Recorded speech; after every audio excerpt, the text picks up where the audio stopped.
చాలామంది నన్ను అడుగుతున్న డౌట్ ఏంటంటే, మేము ఆల్రెడీ మా సిస్టర్కి పెళ్ళప్పుడు కట్నం ఇచ్చేసాం, మళ్ళీ ఇప్పుడు ఆస్తిలో వాటా ఇవ్వాలా? అంటే ఫర్ ఎగ్జాంపుల్ 3 ఎకరాల పొలంలో 1 ఎకరం అమ్మాయికి కట్నంగా ఇచ్చారు, ఇప్పుడు మిగిలిన 2 ఎకరాల్లో కూడా వాటా అడుగుతుంది, ఇది లీగల్లీ వ్యాలిడా అని అడుగుతున్నారు. ఇక్కడ ఇంపార్టెంట్ పాయింట్ ఏంటంటే, డౌరీ ప్రొహిబిషన్ యాక్ట్ 1961 ప్రకారం డౌరీ ఇట్సెల్ఫ్ ఇల్లీగల్. సో కట్నం ఇచ్చాం కాబట్టి ఆస్తిలో వాటా లేదు అనేది లీగల్లీ వ్యాలిడ్ రీజన్ కాదు. ఎందుకంటే డౌరీ తీసుకున్నా తీసుకోకపోయినా ప్రాపర్టీ రైట్స్ అనేది separate issue, and dowry and inheritance 2 different కాన్సెప్ట్స్గా ఉంటాయి కాబట్టి.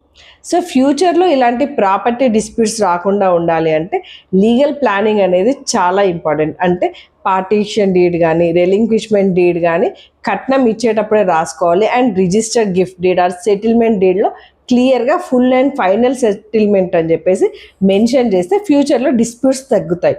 అండ్ పేరెంట్స్ విల్ రాసి పెట్టుకుంటే ఎవరికి ఏమి ఇవ్వాలో క్లియర్గా ఉంటుంది కాబట్టి డెత్ తర్వాత కూడా కన్ఫ్యూజన్, ఈ గొడవలు అనేవి ఉండవు. సో గుర్తుపెట్టుకోండి, కట్నం ఇచ్చాం కదా అని చెప్పేసి ఆస్తిలో హక్కు పోదు. లా ప్రకారం డాటర్స్ కూడా ఈక్వల్ రైట్స్ ఉంటాయి.